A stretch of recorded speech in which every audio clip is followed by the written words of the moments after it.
Salam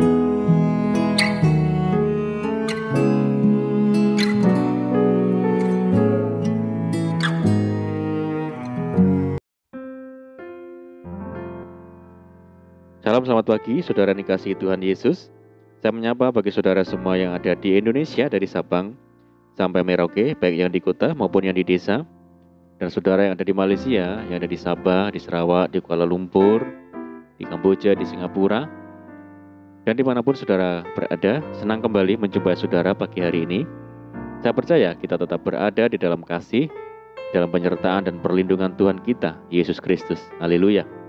Selamat datang kembali di Pokok Anggur bersama saya Yosia Rizbianto. Mari saudaraku, sebelum kita bersama-sama merenungkan firman Tuhan, mari kita bersatu di dalam doa terlebih dahulu. Bapa di surga, Bapa di dalam nama Tuhan Yesus, Bapa terima kasih buat penyertaan, buat perlindungan Tuhan sepanjang malam di dalam istirahat kami. Dan pagi hari ini kami boleh bangun dengan kekuatan yang baru, dengan sukacita yang baru, dengan damai sejahtera dan berkat yang baru yang Tuhan sediakan bagi kami. Tuhan Yesus, sebelum kami beraktivitas pada saat pagi ini, kami rindu untuk merenungkan firman Tuhan. Mari ya Roh Kudus, terangi hati kami dengan firman-Mu, ajar kami Roh Kudus, supaya kami mengerti dan memahami segala kehendak Tuhan bagi kami. Terima kasih ya Tuhan, ini doa kami hanya di dalam nama Tuhan Yesus. Kami berdoa. Amin. Baik saudaraku, kita akan membaca bersama di dalam 1 Korintus 10 ayat yang ke-13. Pencobaan-pencobaan yang kamu alami ialah pencobaan-pencobaan biasa yang tidak melebihi kekuatan manusia. Sebab Allah setia dan karena itu Ia tidak akan membiarkan kamu dicobai melampaui kekuatanmu. Pada waktu kamu dicobai, Ia akan memberikan kepadamu jalan keluar sehingga kamu dapat menanggungnya. Puji Tuhan. Saudaraku, apakah yang disebut dengan pencobaan? Pencobaan adalah sesuatu yang menggoda manusia sehingga manusia jatuh ke dalam dosa. Karena di dalam dunia ini ada pencobaan, maka pastilah ada yang namanya peringatan. Peringatan sangat diperlukan oleh manusia sebagai alarm atau tanda yang memberi peringatan supaya manusia berjaga-jaga dan selalu hidup bersama dengan Tuhan. Rasul Paulus memperingatkan orang-orang percaya di Korintus dengan menjadikan nenek moyang bangsa Israel sebagai contoh nyata. Peringatan itu adalah orang percaya akan menemui pencobaan dari masyarakat sekitarnya, seperti apa yang dialami oleh bangsa Israel, seperti penyembahan berhala, seperti percabulan, mencobai Tuhan, dan bersungut-sungut. Melalui peringatan ini, Paulus ingin mengatakan bahwa jemaat Kristen di Korintus hidup bukan hanya dengan orang kudus sehingga tanpa pencobaan. Peristiwa seperti yang dialami oleh nenek moyang bangsa Israel bisa saja terjadi dalam kehidupan beriman mereka kepada Kristus. Peristiwa yang terjadi di masa nenek moyang bangsa Israel adalah peristiwa yang sangat memprihatinkan, saudara. Peristiwa ini juga harus menjadi pelajaran penting bagi kita, orang-orang yang percaya kepada Yesus Kristus yang hidup di masa kini. Artinya, faktor-faktor yang menyebabkan kegagalan orang percaya masa lalu untuk mempertahankan kesetiaan kepada Allah akan selalu ada.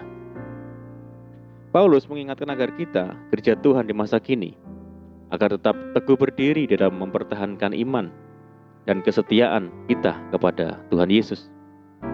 Pencobaan akan selalu ada. Jangan memutuskan untuk menghindari pencobaan, saudara. Tetapi, lihatlah bahwa pencobaan yang Tuhan izinkan terjadi dan kita alami itu tidaklah dapat melebihi kekuatan yang Tuhan anugerahkan di dalam hidup kita.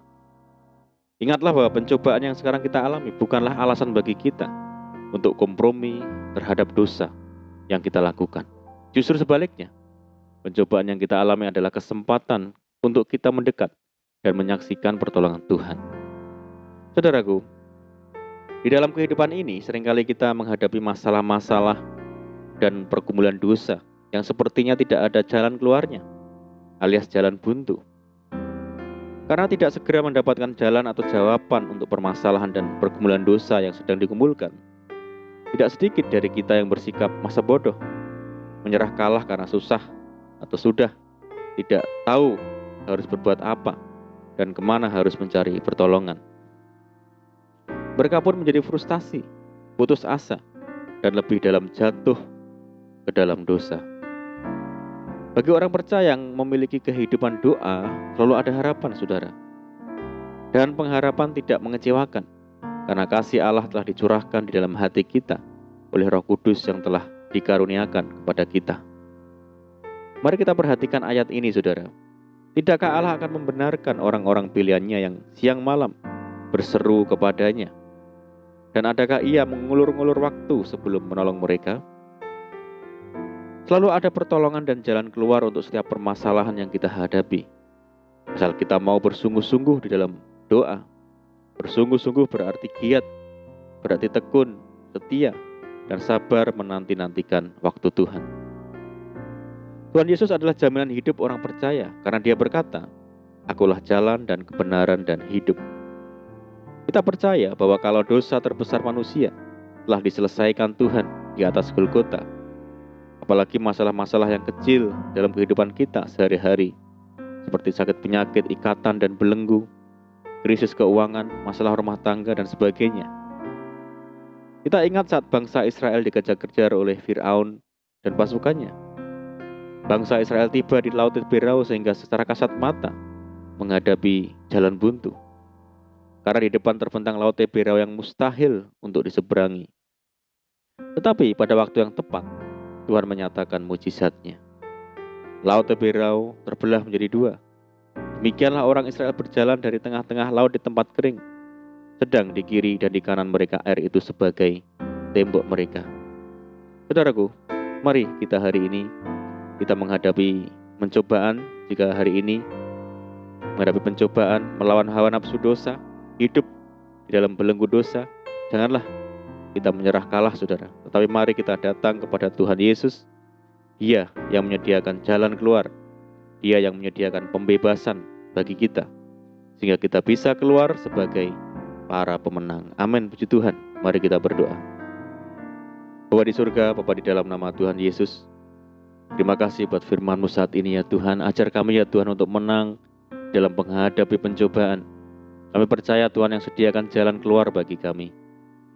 Bawa kami untuk senantiasa hidup bergantung kepada Tuhan dan hidup mengandalkan Tuhan, sehingga kami mampu dan menang menghadapi pencobaan. Terima kasih ya Tuhan.